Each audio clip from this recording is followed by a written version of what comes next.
Gateway to the Spirit World.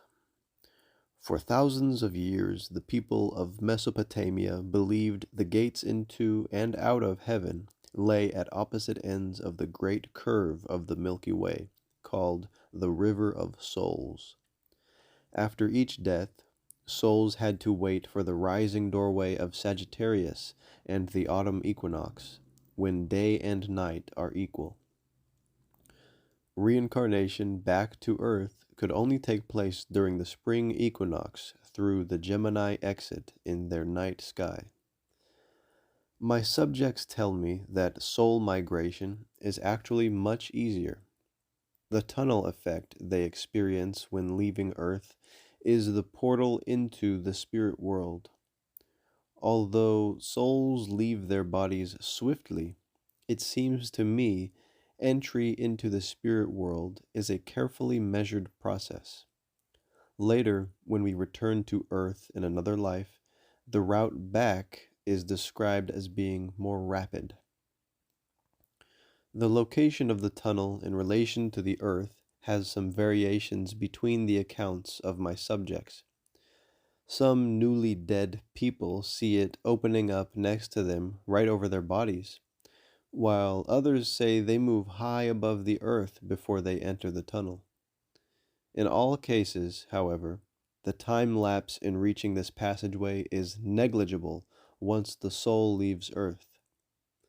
Here are the observations of another individual in this spiritual location. Case 3. You are now leaving your body. See yourself moving further and further away from the place where you died, away from the plane of Earth. Report back to me what you are experiencing. At first, it was very bright, close to the earth. Now, it's a little darker because I have gone into a tunnel. Describe this tunnel for me. It's a hollow, dim vent, and there is a small circle of light at the other end. Okay, what happens to you next? I feel a tugging, a gentle pulling. I think I'm supposed to drift through this tunnel, and I do. It is more gray than dark now, because the bright circle is expanding in front of me. It's as if Client stops. Go on. I'm being summoned forward. Let the circle of light expand in front of you at the end of the tunnel and continue to explain what is happening to you. The circle of light grows very wide and I'm out of the tunnel. There is a cloudy brightness, a light fog. I'm filtering through it. As you leave the tunnel, what else stands out in your mind besides the lack of absolute visual clarity? Subject lowers voice. It's so still. It is such a quiet place to be in. I am in the place of spirits. Do you have any other impressions at this moment as a soul? Thought.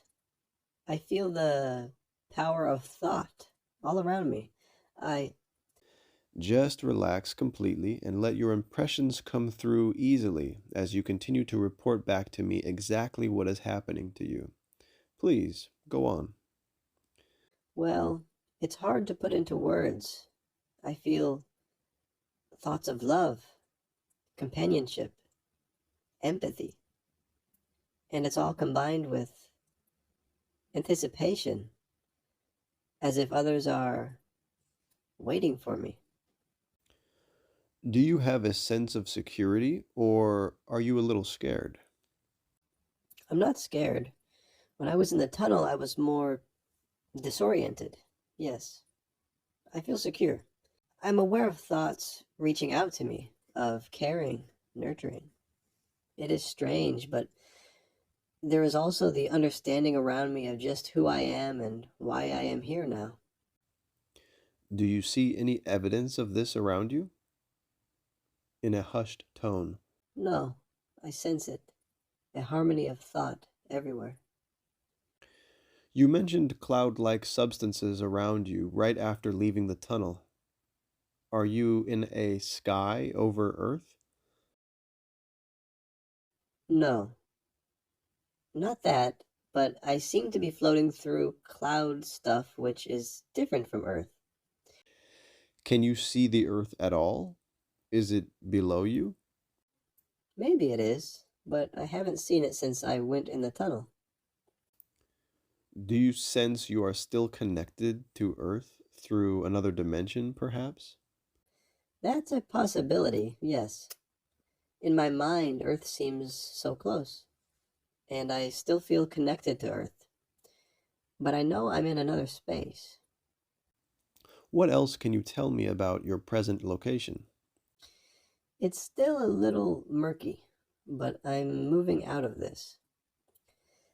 This particular subject, having been taken through the death experience and the tunnel, continues to make tranquil mental adjustments to her bodiless state while pulling further into the spirit world.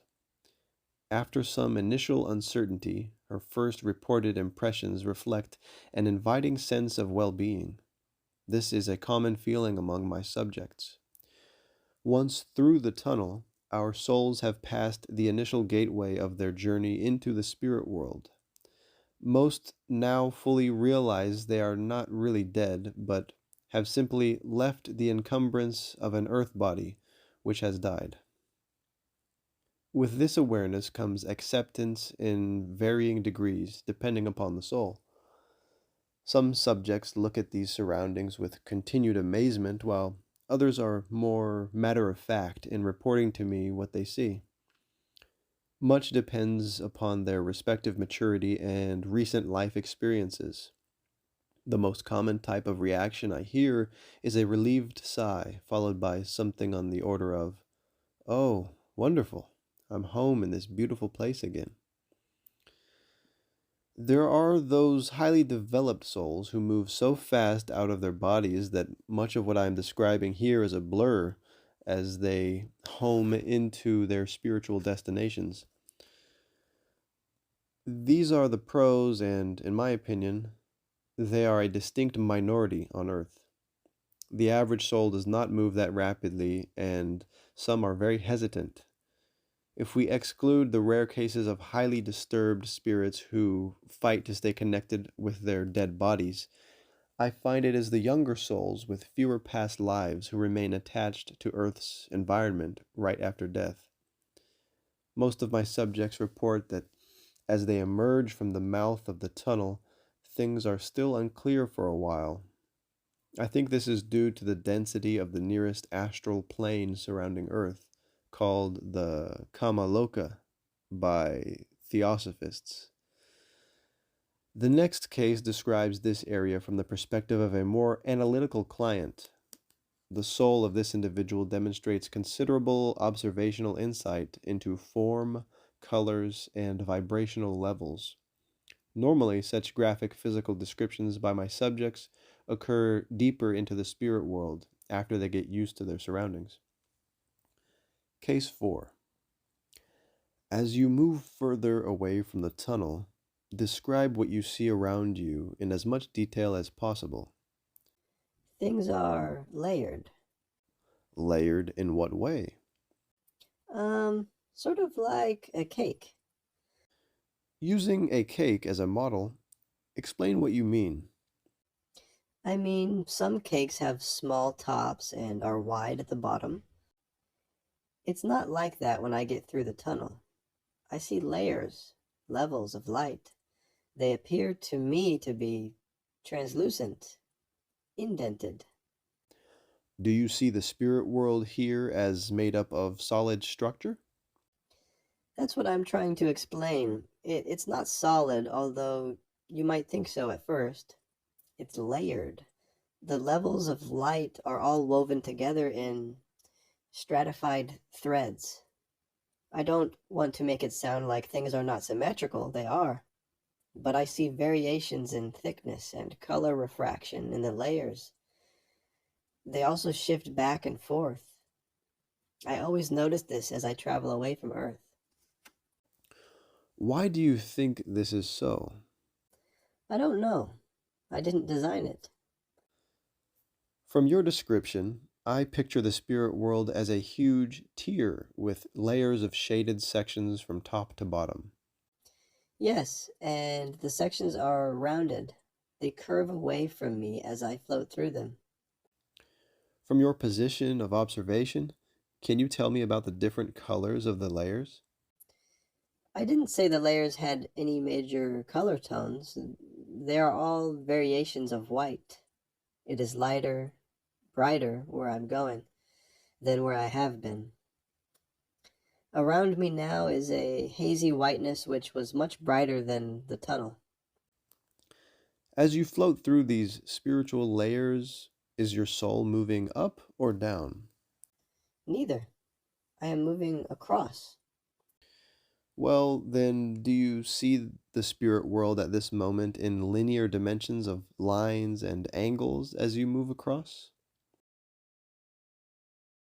For me, it is mostly sweeping, non material energy which is broken into layers by light and dark color variations. I think something is pulling me into my proper level of travel and trying to relax me. To In what way? I'm hearing sounds, What sounds?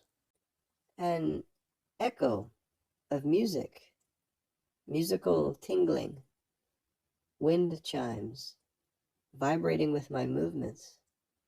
So relaxing. Other people have defined these sounds as vibrational in nature, similar to riding on the resonance from the twang of a tuning fork.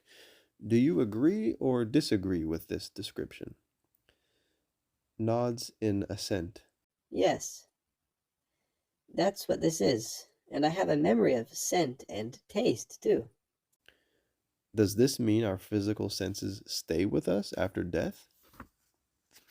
Yes, the memory of them.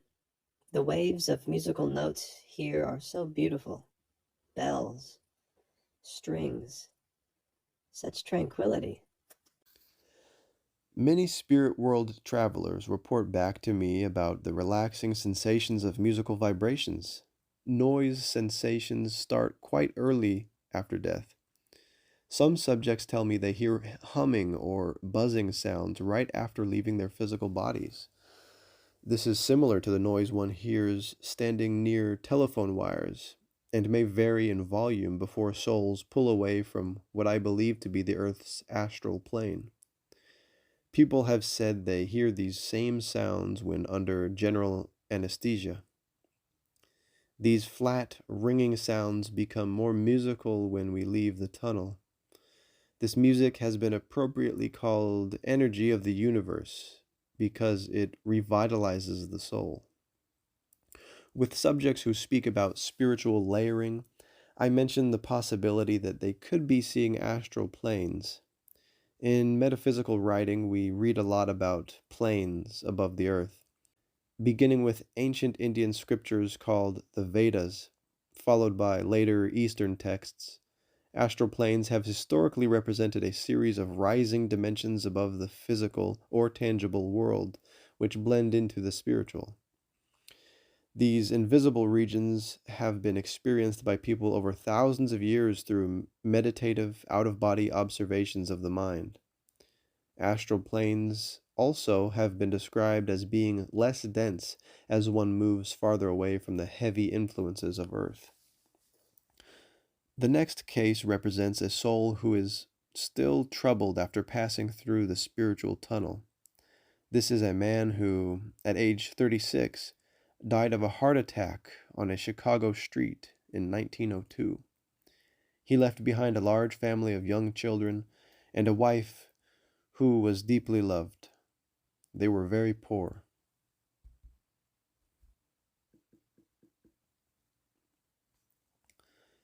Can you see clearly yet as you travel beyond the tunnel? I'm still passing through these foamy clouds around me. I want you to move all the way through this and tell me what you see now. Oh, I'm out of it. My God, this place is big. It's so bright and clean. It even smells good. I'm looking at a beautiful ice palace. Tell me more. With amazement. It's enormous. It looks like bright, sparkling crystal, colored stones shining all around me. When you say crystalline, I think of a clear color. Well, there are mostly grays and white, but as I float along, I do see other colors. Mosaics, all glittery. Look into the distance from within this ice palace.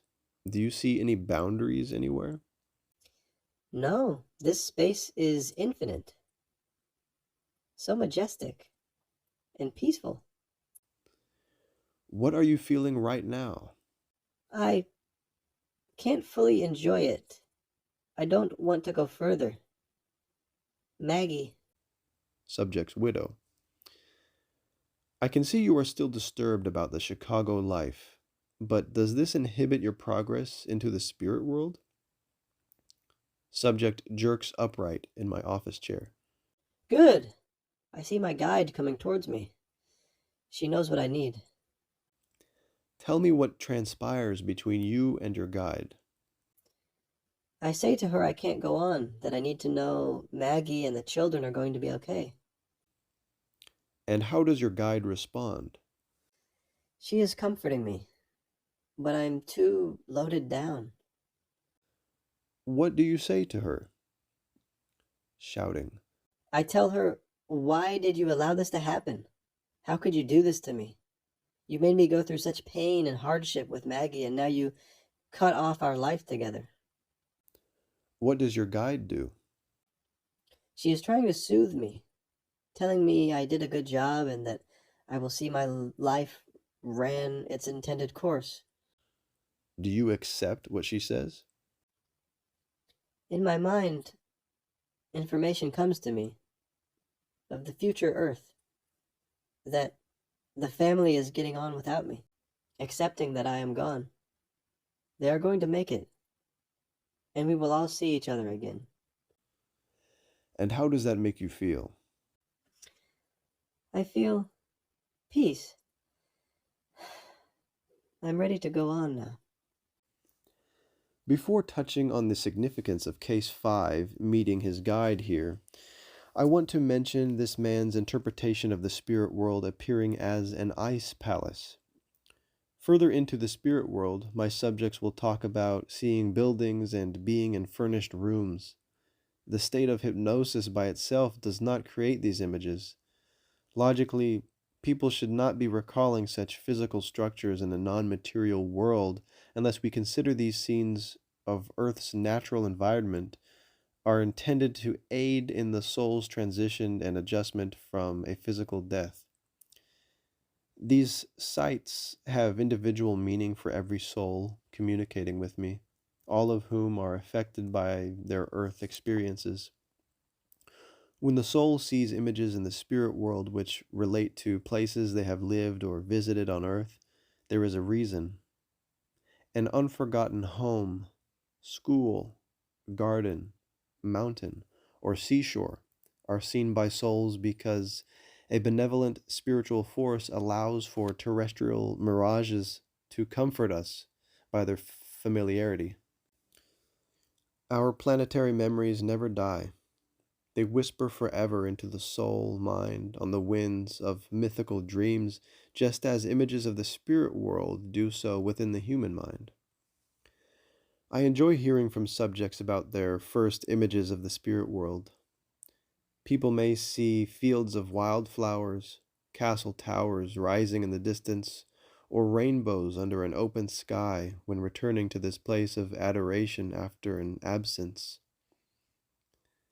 These first ethereal earth scenes of the spirit world don't seem to change a great deal over a span of lives for the returning soul, although there is variety between client descriptions.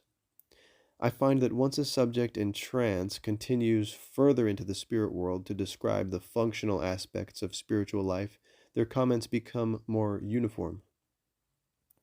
The case I have just reviewed could be described as a fairly unsettled spirit bonded closely to his soulmate, Maggie, who was left behind. There is no question that some souls do carry the negative baggage of a difficult past life longer than others. Despite the calming influences of the spirit world, people tend to think all souls become omniscient at death. This is not completely true because adjustment periods vary. The time of soul adjustment depends upon the circumstances of death, attachments of each soul to the memories of the life just ended, and level of advancement. I frequently hear anger during age regression when a young life ends suddenly. Souls re entering the spirit world under these conditions are often bewildered and confused over leaving people they love without much warning. They are unprepared for death, and some feel sad and deprived right after leaving their bodies. If a soul has been traumatized by unfinished business, usually the first entity it sees right after death is its guide. These highly developed spiritual teachers are prepared to take the initial brunt of a soul's frustration following an untimely death. Case 5 will eventually make a healthy adjustment to the spirit world by allowing his guide to assist him during the balance of his incoming trip. However, I have found our guides do not encourage the complete working out of thought disorders at the spiritual gateway. There are more appropriate times and places for detailed reviews about karmic learning lessons involving life and death, which I will describe later. The guide in Case 5 offered a brief visualization of accelerated Earth time as a means of soothing this man about the future of his wife and children so he could continue on his journey with more acceptance. Regardless of their state of mind right after death, my subjects are full of exclamations about rediscovered marvels of the spirit world. Usually, this feeling is combined with euphoria that all their worldly cares have been left behind, especially physical pain. Above all else, the spirit world represents a place of supreme quiescence to the traveling soul. Although it may at first appear we are alone immediately following death, we are not isolated or unaided. Unseen intelligent energy forces guide each of us through the gate. New arrivals in the spirit world have little time to float around wondering where they are or what is going to happen to them. Our guides and a number of soulmates and friends wait for us close to the gateway to provide recognition, affection, and the assurance we are all right. Actually, we feel their presence from the moment of death because much of our initial readjustment depends upon the influence of these kindly entities toward our returning soul.